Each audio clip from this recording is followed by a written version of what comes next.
Hello and welcome. I am Scrapperlock and this is City of Heroes soloing the Stalker. We're level 29 with Dark Phantom, our Dark Melee Energy Aura Stalker, and we have the mysterious General Z story arc that we've just gotten from our contact, Christine Lansdale. I'm over here by Terra Volta because the last thing she gave me was the go see the security chief business, and for whatever bizarre reason, yesterday it was like 8 o'clock at night or something, and I tried to complete it so that I wouldn't have to go fight 30 Sky Raiders in there or whatever it was. And it said you can't do that till 2 in the morning, which is weird because if it was 24 hours, I wasn't playing this game at 2 in the morning. So I don't know how many hours it is in between autocompletes. It's supposed to be once a day, but I don't really know. Also, I want to point out that when we just did that, there are 2 instances of Atlas Park. That means there are so many people playing the game that they actually can't fit them all into one version of the zone, so they make another version of it, which is actually pretty cool. Back when the game first launched, there were so many people playing on some of these servers that there were Atlas Parks 1 through 6, which is really something else. Then as people leveled up and got into the other zones, there started being Steel Canyon 1 and 2, and Kings Row 1, 2, and 3, and Terra Volta 1 and 2, not Terra Volta, Talos Island 1 and 2, and so on and so forth. So that's not something you see much anymore. All right, so this is, oh boy. So this is going to be +1 and +2 Sky Raiders. What we have to watch out for, of course, are the Raider Engineers because they put out the force field generators, and those are going to make them really hard to hit when we're looking at +2s. We're already down to 75% to hit, and then minus 25 or 30 or something from those force fields is going to be even worse. It's going to be like we're just going to be whiffing constantly. So what we're trying to do is rescue 3 people. So this is a mission we're going to stalk. Right. So as you guys know, when I say stalking a mission, that means using hide and camouflage to go through. We're not going to get this guy, right? Because if we rescue him, he's going to follow us around and he can take damage. So we're going to stalk this mission. We're going to defeat every single enemy we can find who is not holding a captive. And once we have cleaned the whole mission out, then we're going to come back and get the captives freed. And that will hopefully prevent General Z from getting killed. There's actually no penalty. If General Z gets killed, you can still survive the story arc and everything. You can still continue it. But, as a matter of form, we're trying to keep him protected. If I were playing some other kind of character, like a brute that has taunt, I might go ahead and just free these guys. But I know from experience that they will get themselves killed. They aggro everything. They're like, like if you've ever seen the whole meme of Leroy Jenkins, well, every one of these guys is Leroy Jenkins. So we don't want, I gotta switch to combat jump. We don't want to have them getting killed if we can avoid it. So my goal is to clear out everything between whoever the third hostage is and the floor, the bottom, because we're going to have to come all the way down here to let them out. We're going to take out everybody first, right? We're coming in here. We're going to just assassinate and take down everybody else.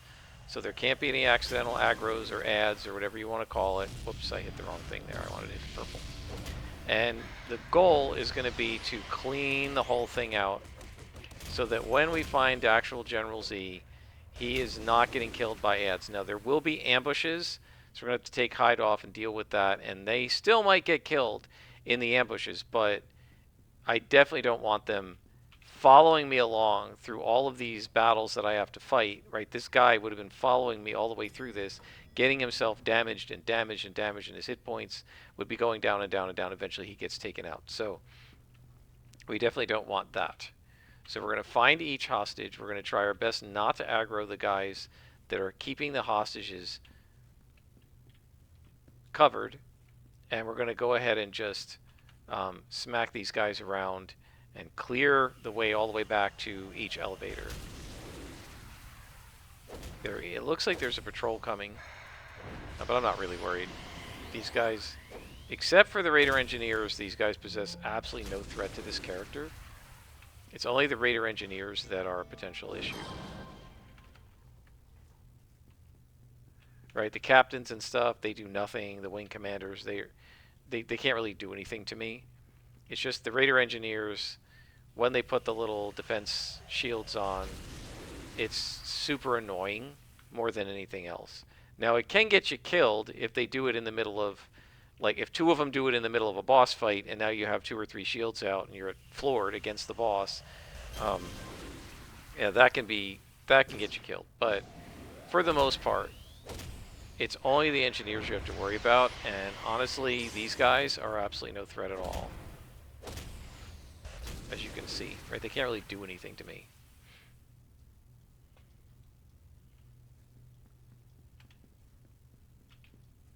We have a pretty good solid 30 defense here. That's pretty nice.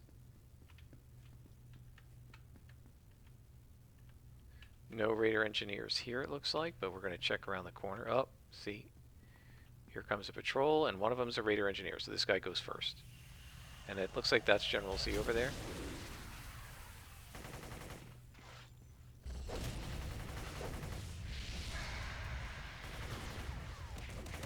So one thing I will say, these are ranged enemies. The ranged enemies, well, see, they just made me a liar.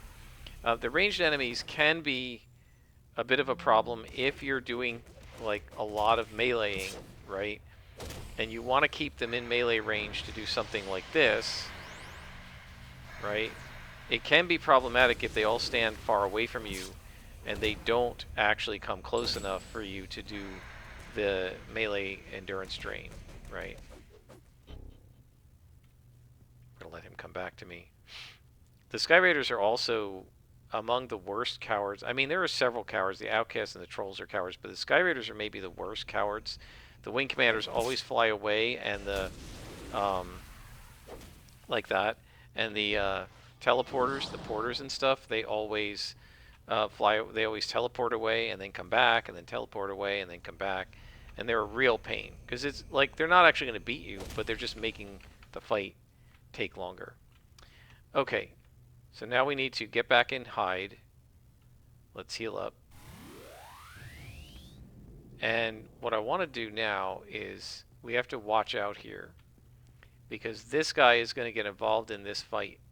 So there's 2 Raider Engineers here and there's this spawn. These guys are going to be extremely hard to pull out without aggroing General Z's buddies. These guys we can probably do. If we start with this guy and we go into the corner, it should pull these guys into this room and we won't aggro General Z's buddies. Right, let's come back here, like force them to come to me. Come on. Come over here. I just don't want to aggro those guys. And it's not that I'm afraid to fight the whole room full of oranges, I don't care.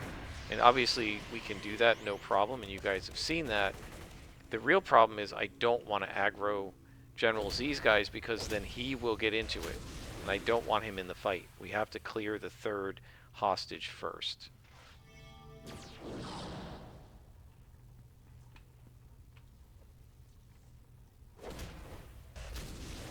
Okay, so let's go back into our hide. Let's find the 3rd hostage. We're going to do that first. We'll find hostage number 3. And then I'll decide what I want to do about this room. My guess is hostage 3 will be up around this corner somewhere. One of the negatives about Dark Melee, it does provide us with a lot of debuffing of the enemy, but one of the negatives is it doesn't have any real like knockdowns or anything like that.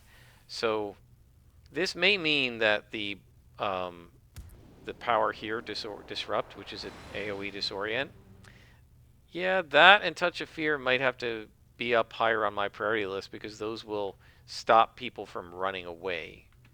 And that right now is the weakness we have, is we don't really have any ability to stop that. Right, because Dark itself doesn't really have, other than the Touch of Fear, it doesn't have any type of crowd control at all. Of course, this. But that doesn't last very long, as you see, right? It lasts a few seconds.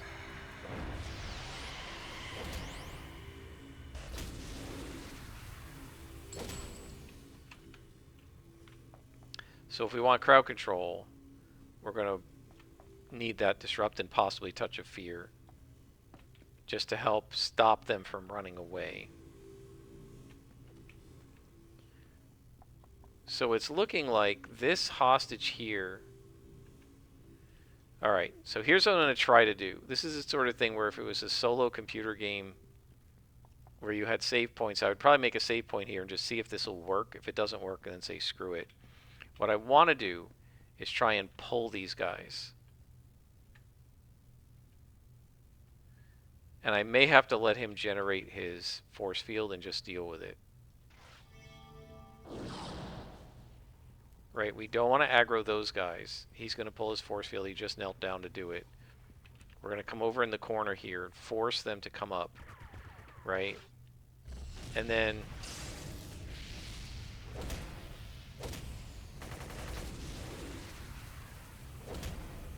just deal with the force field. But the advantage of doing it this way is it didn't wake up General Z's little buddy there. Right? Look at that. He's got me down to 52% to hit. This is why I hate these things. Because you can't hit them. It buffs themselves, right? And it's just impossible. Look at this. 52%. So you just basically, it takes the entire, like your entire endurance bar to defeat them. It's so annoying. Fortunately, we do have self-heals and the like that we can use. And I'm glad that guy ran back. So we can kind of corner him. See if we can knock him down. Nope.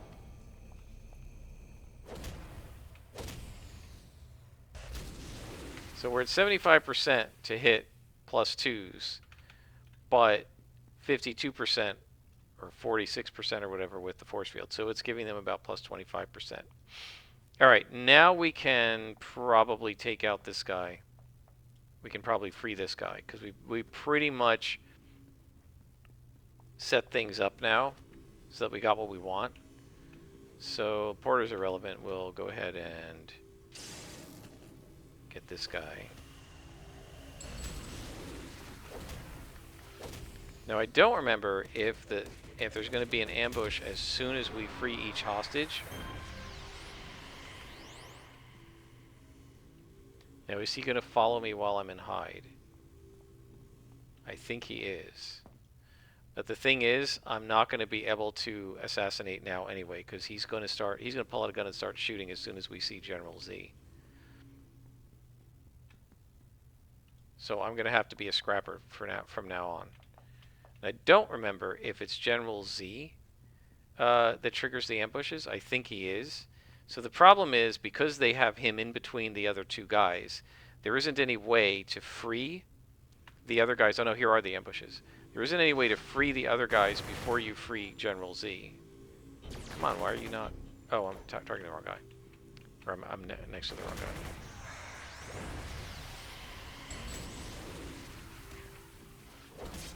See, this guy's already taken quite a bit of damage just from a couple blows. And yeah, that's the other thing is they know exactly where the target is, and they will run faster than sprint speed directly at those targets. Right? I have no way to heal him, but we can wait a little bit. Make sure his health ticks up. There we go. Alright, so now I have to hit this Raider Engineer pretty hard. I think we're going to try this.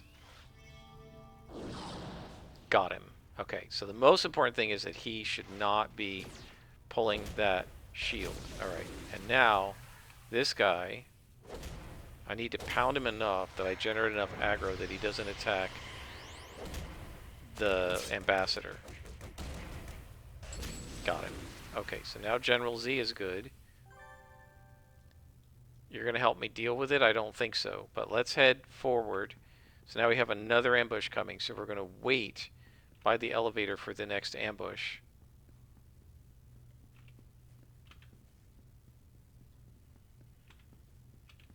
So this is a good room, I think. Let's wait right in here for the next ambush. I don't know where it's going to come from. We're going to hold here just temporarily to make sure that if there's an ambush, it doesn't hit us while we're fighting to free the third captive.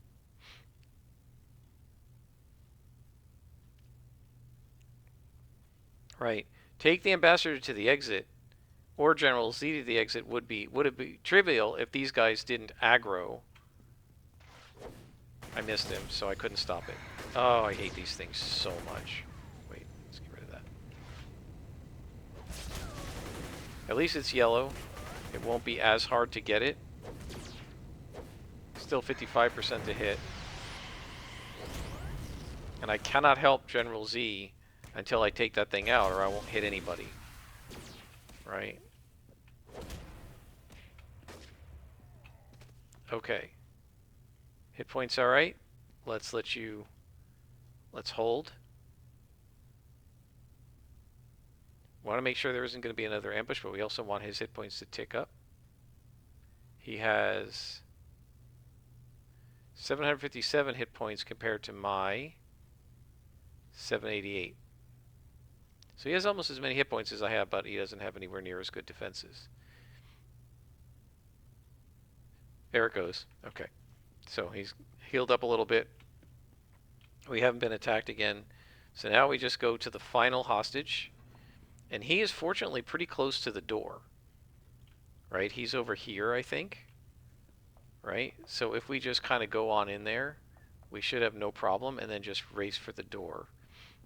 We might be able to get General Z out that way. Otherwise, it's just one ambush, and we have 3 NPCs, so we just want to try to protect General Z. Okay, so there are these guys. Is there a Raider Engineer in here? No. Okay, so we don't have to worry about that, so I can just come in here and start punching. And we're going to switch targets, because we want to maintain aggro against both guys, so that they don't punch General Z. Alright, you 3. Now we just need to go to the exit. I don't know where the ambush is going to come from, so I'm kind of watching both directions. They're super slow, so except when they chase enemies that have teleported away.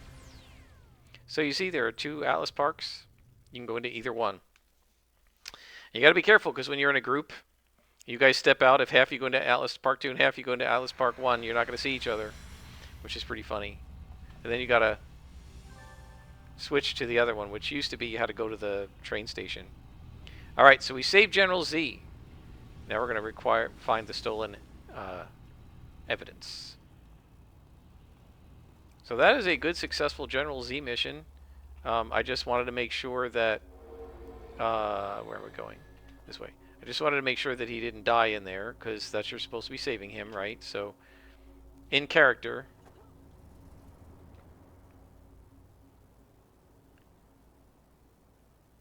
we want to make sure that he's okay. We don't need that. We don't need that. So, yeah, guys, I do want to point out, I was in my base, I made a bunch more of these. Not the defense, not the damages, but I made a couple defenses, I think, and a couple more of these and a recharge. So we're actually going to have quite a few when we hit level 30. We're going to have quite a few that we can swap into. Or I guess level 31, probably. One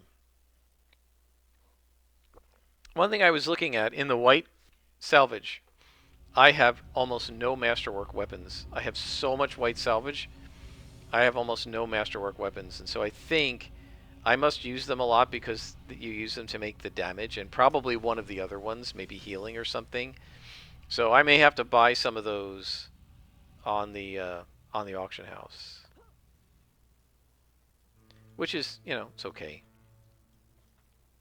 They're usually not super expensive. In fact, let's check. So just to show. So auction house. So we go into salvage, invention, and then we look for masterwork weapon right there. Yeah, they don't sell for that much. There are 900 and what is this? 9 million for sale, right? So we can just buy 10 of them for, I don't know, 150 each. And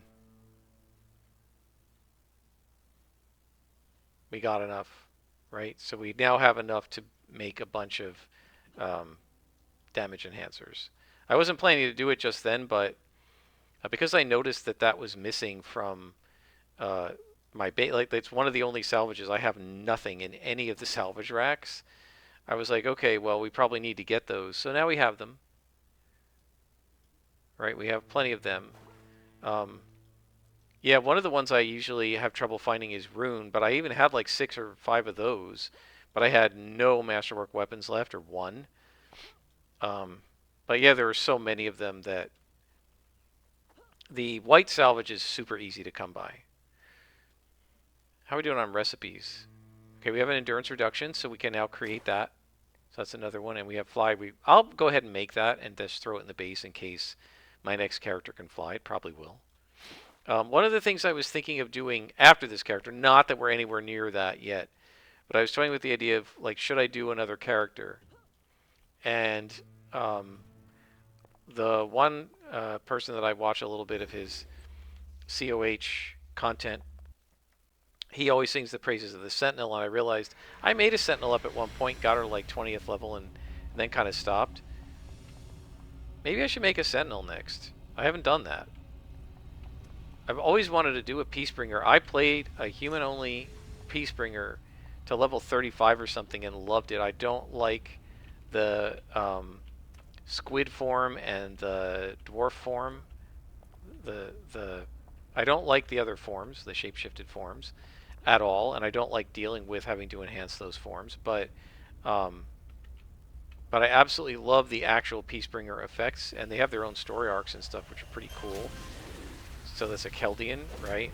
And so I thought I might try to bring that character back, but the problem is that Chaldeans really need to be on a group, right? Their powers are not at peak unless they're in a group, right? It's sort of like similar to the idea of, well, at least old school invincibility. It's a little different now, where it gave you a certain defense value in the invulnerability power set. It gave you a certain defense value, but then your defense went up by a non-trivial amount originally. It was like 5 or I think it was like 10%, and you could enhance it to like 15 or 20 per enemy that surrounded you. So the more you were surrounded, the more powerful you are. I still remember playing Liberty Lass and getting like 8 or 9 guys around me and watching, and just sitting there watching them whiff because they'd all been floored because there were so many of them surrounding her that she had like, plus 10 defense or something from each one with it enhanced, and so it was like minus 80 to their 2-hit. Now it's much more trivial. I think it's more like 2% per individual, which is almost not worth enhancing. And now if you had 8 guys surrounding you, it would only be like plus 16%, maybe enhanced to plus 20. It's not trivial. I mean, it's not completely trivial, but how many times, especially if you're soloing, you're going to be surrounded by 8 guys, right?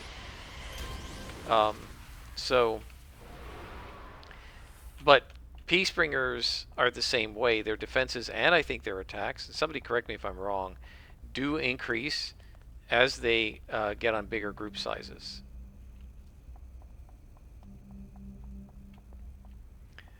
So we're recovering the evidence. I'm not here stalking the mission. I was just kind of following around, but it looks like the glowies are here.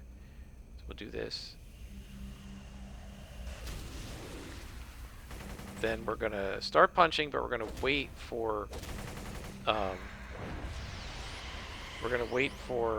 this power to, and now we're going to placate, build up, assassinate. So we get that full power assassination even after having already used it once. And there we go. This character, I am really enjoying this character, and she's performing fantastically against +2s. And that's the mission.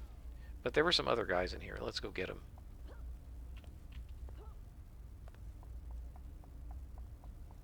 And there's another glowy, too. Whoops. There we go. Engineer. Bye.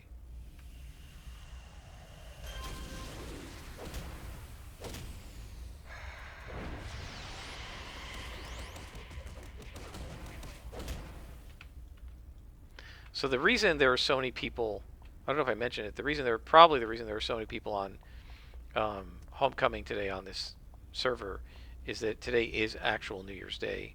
I know that my Happy New Year video came out probably 2 weeks ago or more. That's because I'm making 2 or 3 videos a day because I can't stop playing this game. And I only post 1 a day. And I slowed the posting rate down a little bit because I had that kind of Happy New Year video that I made back in like the day after Christmas or something. And I said, well, let me post that on New Year's Eve. And so because of that, I'm way, way, way behind posting. So if you've been answering some of the questions that I've asked more than once, and you're frustrated that why didn't you know that I already answered it, is because I hadn't posted the video yet. The video, like the 8th or 9th, I think the Bonefire Arc one is, how are you seeing me? I think the Bonefire Arc one is just getting ready to come out, or has just come out. Let's see if I can knock this guy down. Nope. Alright, well, we'll do a little extra damage. Let's placate. Now he teleported away, you jerk. That wastes the placate. Where'd he go? Oh, he's all the way over there. Here he is. I can still assassinate you. Of course I missed. Of course I missed! It really does almost seem like the game is like, I know this guy's annoying, here's how I'll make him even more annoying. Okay, so it seems like we've got everything in here, so we will head out.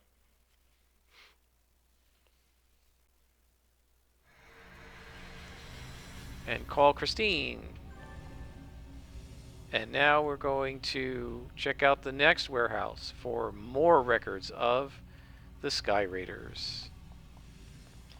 Let's see, let's go to the nearer tram station. There's one down here. And we'll head over there. I don't know, I don't think this one exists on the Homecoming server, because I don't think it's original to the game. I think the guys who were running this as a sort of bootleg server between when the game went bust and when Homecoming came out, added this in.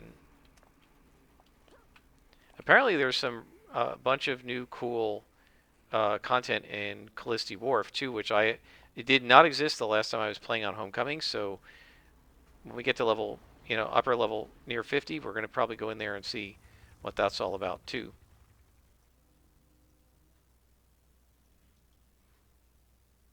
Seeing what we got here.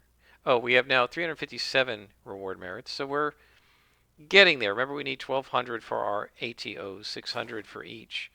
And I think what I'm going to do is, when I played Silver Phoenix, I think I had about enough reward merits by the time I was in my early 30s and I had 6 slots, and I was able to put my one of my ATOs on a power very early. I think what we're going to do with this character, because I'm trying to demonstrate its solo ability even without those kinds of sets, I think we're going to wait until we have all the merits we need to get both sets, and then we'll put them on. Probably want to do that after level 35, so that it's just clear how this character is soloing, how this character works soloing, how good is it.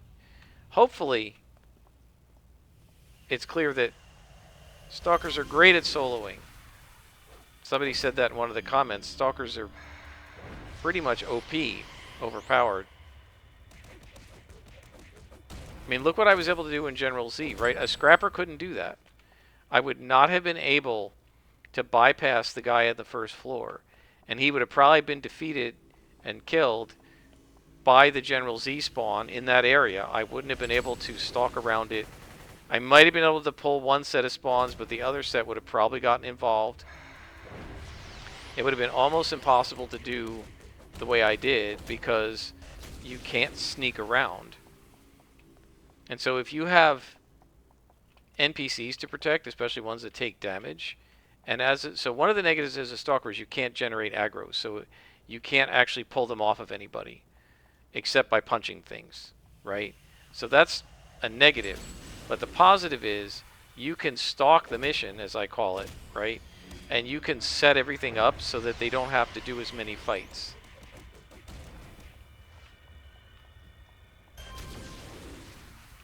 Right?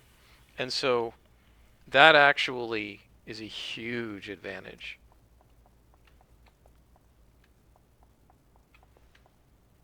Also, a scrapper would absolutely have had to contend with more of the force field bubblers, right? More of the bubble generators. We had to only deal with 2 of them, and they were both pretty much because I chose to let it happen and fight somebody else, you know, rather than going after the engineer first because I was trying not to aggro other things, right? But as a stalker, I never have to worry about whether these guys are going to get that force field out unless there's 2 spawns right next to each other or there are 2 in a spawn or something like that.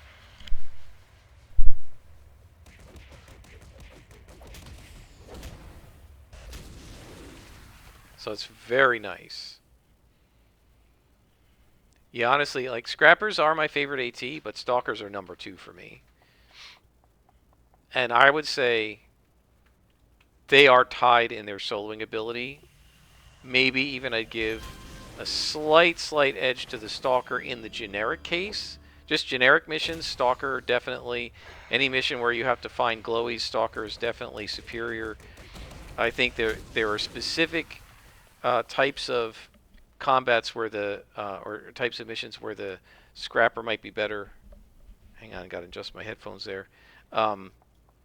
Like missions where you have to lead NPCs who are vulnerable, like Thunderhead, and could be attacked by ambushes, and you have no way to generate aggro as a Stalker. And as a Scrapper, if you were smart enough to take the single target taunt, you can pull aggro off of them and keep them from getting attacked. But except for that, and a couple of other, you know, and I would also say, if you're facing more than one boss, Scrapper is probably better if you're going to fight them both at the same time, because the Scrappers do increased crits against higher ranked enemies. So maybe, but if it's a single boss, the Stalker can assassinate, placate, and assassinate again. So you know, that's really powerful.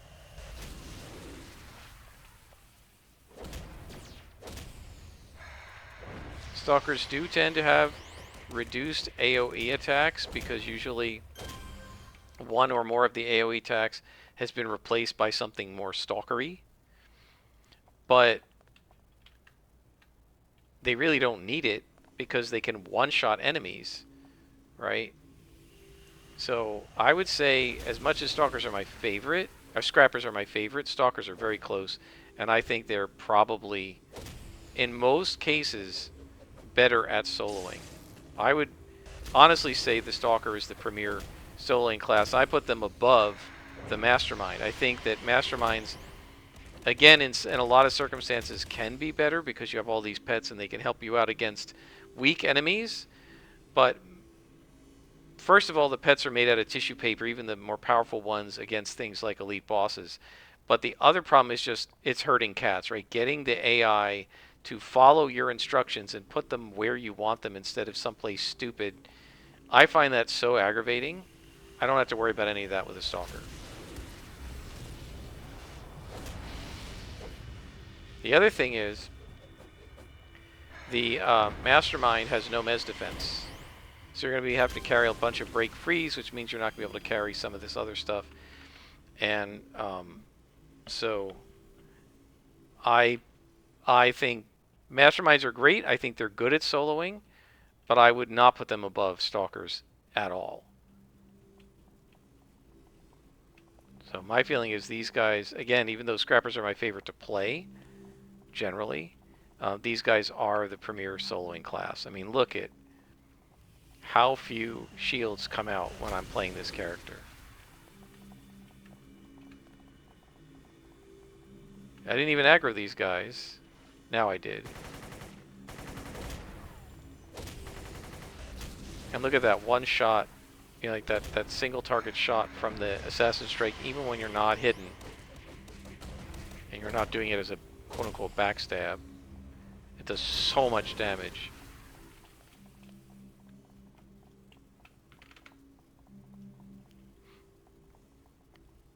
Seek evidence and speak with the foreman. Where's the foreman?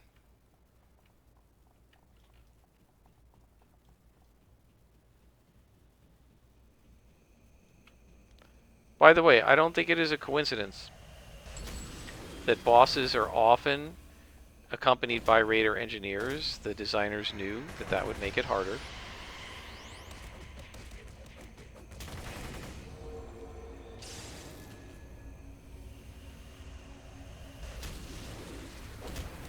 But as a stalker, no problem.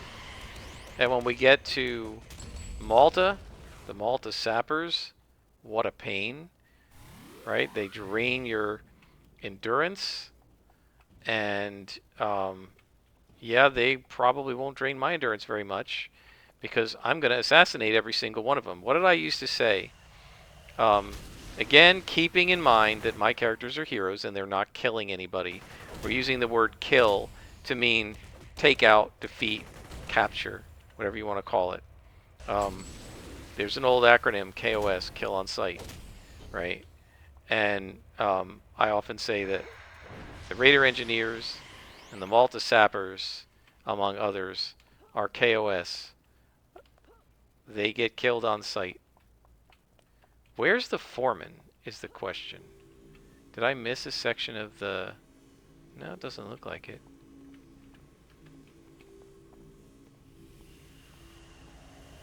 I'm trying to think what other enemies are KOS.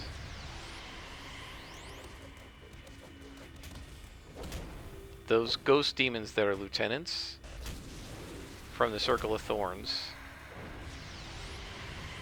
Although, good luck with that because they're going to debuff your 2 hits, so you're going to... Basically, you're whiffing on sight. Okay, do we have any red arrows? We don't. Alright, so I've missed something. As usual. Nobody back here.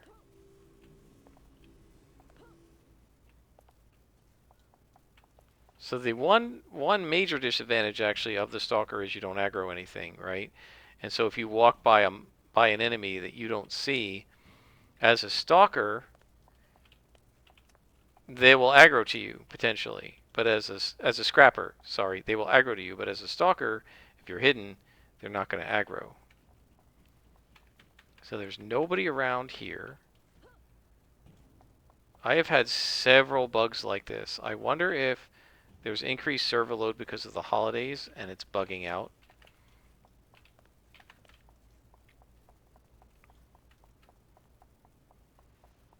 There's nobody down there.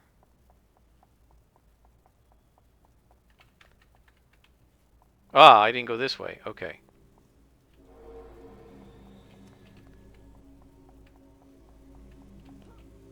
Is there a guy? Yeah, there's a guy. Okay. Well, let's get the porters first because they'll teleport away and they're kind of annoying.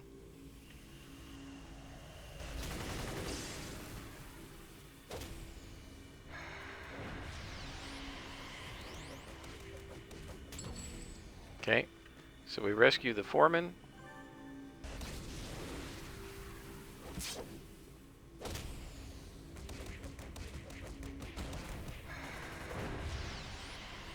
Is there somebody else that I missed? I'm lucky that wasn't a raider engineer.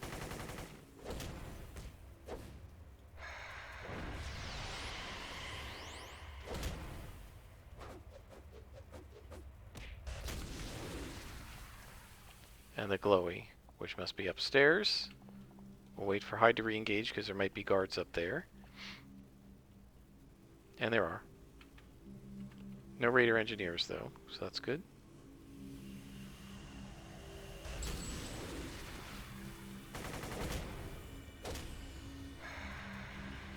Another miss.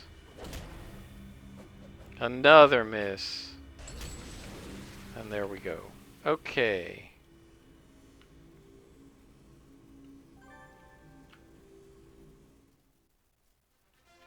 Alright, let me check the sound one out there because I was checking time. 40 minutes. Okay, let's head out. Let's do one more mission. These are pretty quick.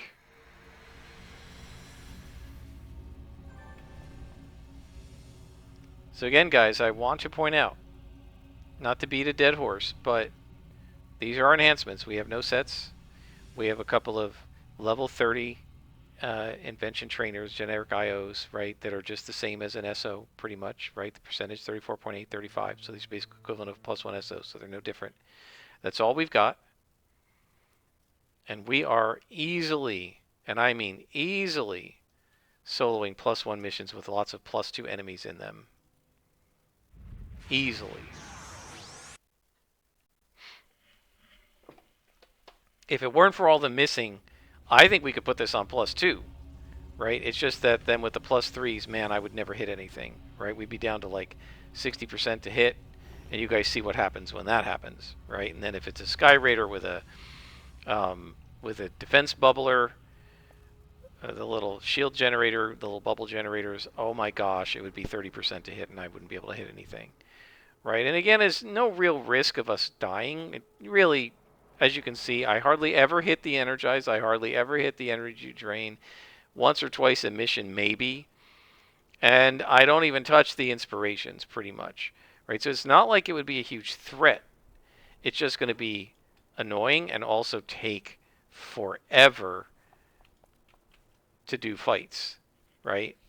So I think what I could see doing is putting it on +2 and stalking everything and only defeating all when I have to, and otherwise in a mission like this I would just stalk to Captain Armin and his guards and take them out. I don't know. I mean, if you guys would rather see that kind of thing, let me know. Of course, by the time you let me know, I'll probably be on episode 40, or I'll probably level 40, but I would be willing to do that a little bit with this character because we've already seen plenty enough how she plays. So I don't mind if I stalk a few missions and that sort of thing, but I think I would do that just because otherwise it would just make the missions take too long, right? We've done, what, 3 missions so far in 40 minutes, right? We can do a mission in 10, 12 minutes. This is going to be huge. Of course, when I decide one more mission will just get done in about 10 minutes, it's huge, right? Look how big this map is.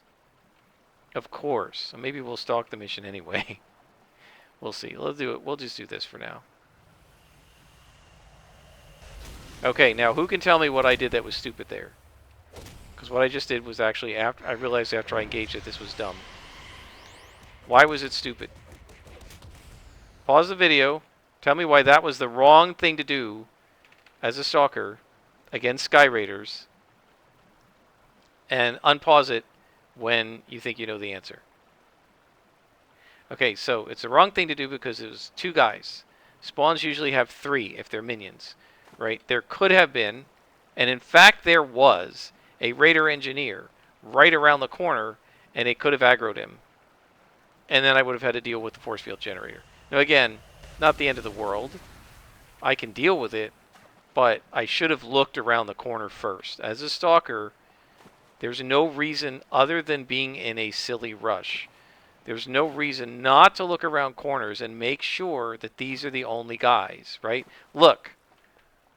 These guys are fine, but here's a Raider engineer. This is our KOS, right? This is our guy. First priority, kill on sight. Raider engineer. The other guys are irrelevant. They can't do anything to me. They're not even going to hit me most of the time because of this 30% defense, right? And because I'm debuffing them more. So they start with a 50-ish% chance to hit me. Maybe 60 because they're +2. minus 30, they have a 30% chance to hit, and then punch, punch, they're down to like a 20% chance to hit. So they're no threat at all, but the Raider Engineer is the pain, right? And so, really, as a Stalker, I should be a lot more. I do a lot more reconnaissance than I've been doing. By the way, in live, when City of Villains started, when I was playing a Stalker, and there was another Stalker in the group too, like, that's what we did, guys. Our team would let the Stalker go ahead. You know, okay, we're all standing here. Go through. The Stalker comes through and say, there's 5 freaks just on the other side of the door, right? And then you know what's coming. And we were never surprised because the Stalker would patrol up ahead like the rogue in a D&D adventure and scout the mission. We wouldn't do the whole mission, right? We would just look ahead through the next couple doorways and tell people what was where. Watch out. Oh, by the way, once you had people once you had characters that could be both hero and villain stalkers and stuff like that, one of the things I remember doing with my stalker on I think it was Virtue? Was Virtue the roleplay server? I would have her go up ahead when we had a Keldian on the team.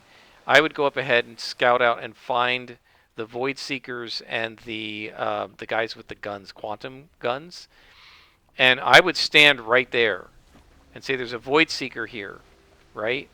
And the team would wait. They would get into position, they would wait, and then I would assassinate the Void Seeker, right? So that the Keldian didn't have any risk. Because they have the weakness. The Keldians have no defense. They have 0 defense and 0 resistance against the Void Seekers and the quantum rifles. And they also mez you. They stun you. So, like, as a Keldian, I remember carrying around break freeze like they were candy. I would have like 6 or 8 break freeze because if you get hit by a Void Seeker, right? As a Keldian, I was carrying around, I think, in a tray like this, I would have 6 Lux, 6 break freeze, and then like 1 each of accuracy, damage, heal. Why? Because if I end up fighting a Quantum or a Void Seeker, I needed those Lux to give me some defense, because otherwise they ignored any other defense I had, and I needed the break freeze because they would mez me, right? And so I made sure that I had that in case I came around a corner and got hit, right? Oh, I didn't see this other Raider Engineer. That was another mistake. He was underneath, wasn't he? I knew there was a guy there. I just didn't think to check to see if he was an engineer. So yeah, what we used to do when you could have Stalker heroes and stuff, because the Keldians are hero side usually. Well, I mean, I don't know. I guess they could be villains now.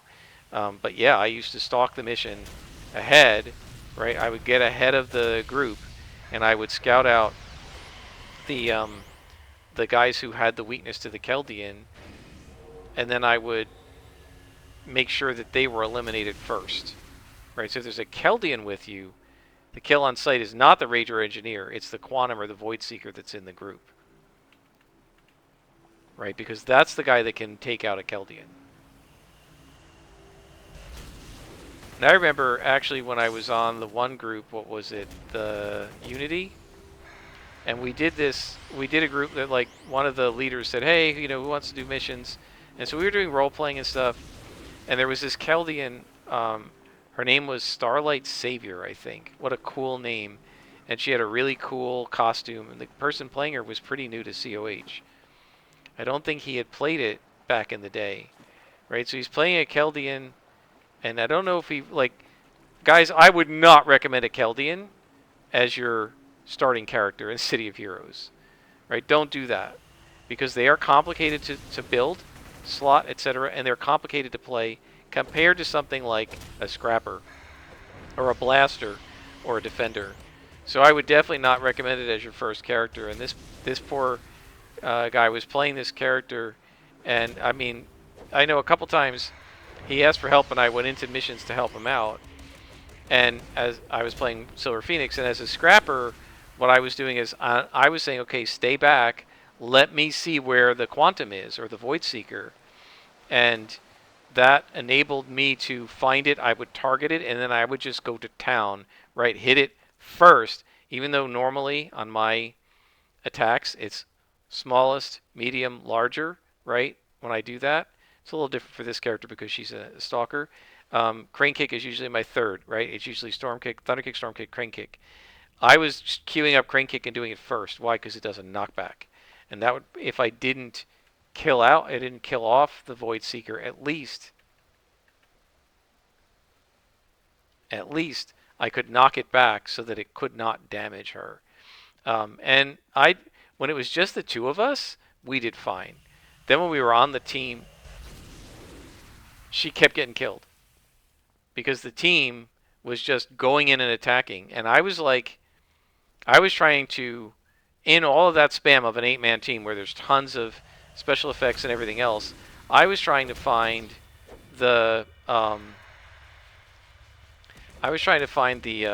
the Quantums and the Void Seekers to try and protect the Chaldean, right? Because they are vulnerable, right? Nobody else is as vulnerable as a Chaldean is. If those guys are out, it's a huge vulnerability. So you want to make sure that you protect your teammates, right, against the thing that's got their weakness. So I was trying to protect her. She kept getting face planted, unfortunately. Yeah, it was really interesting. I guess I can talk about those guys now because that supergroup hasn't existed in 5 years. But one of the things that always irritated me about that group was that some of the leaders, not all of them, but a couple of the leaders, and especially the guy who ran it, and I don't actually remember his name anymore, they acted like A, they knew more about roleplay than the rest of us did, and B, they were better at City of Heroes than the rest of us were, right? Because they were level 50 already, and I was still like level 27, but I was level 20 or 19, whatever I was. I was that level because I was turning off XP, right? I didn't want to level up too fast, and they had just rushed to level 50 the first week the game came back, right? So I think they thought that because I was still 19, I was some kind of a noob, and so meanwhile, I was able to protect my Chaldean friend very easily, right? But in this group, she kept getting face planted. The whole group almost team wiped several times. I don't think I ever fell down. Like I don't think I ever face planted. I'm not trying to brag, but it's like, if you guys are such experts, how come you're face planting and I'm not? Right? They kept having to res, and the one guy had an ability to res others, and so he was a healer or whatever. He kept doing that, and like, when these people keep getting knocked down, yeah, I don't think the team totally wiped ever. But to me, if there's 8 people and you're going into just a standard spawn, it's not an elite boss or something, it's just a standard spawn with bosses, lieutenants, and minions. A team of 8 should be able to go in there and wipe a spawn and nobody face plants. If you can't do that, you're doing something wrong, in my opinion. Either because I think the missions were set on +3 or 4 or something, either you've got the mission set too high, which you shouldn't be doing with noobs, right? If you actually thought we were noobs, why are we playing on a +4 mission? And the other thing, either you've got the mission set too high or you guys are not paying attention to what you're doing, right? Because there's no reason against +1s or +2s. A group of 8 shouldn't be able to just wipe every spawn. I mean, even we could do that back in the day when we were still fairly new to the game. And certainly a group of experienced players should be able to do it. If you know what you're doing and you know your archetype and you know how to handle your character. And there were some really good people. What was her name? The American character. I can't remember what she was called. She had a really cool patriotic name, and I was like, oh, I'm jealous because it's such a cool name. And Captain Universe, or whatever his name was, they were pretty cool. They were on the group, and they really helped a lot.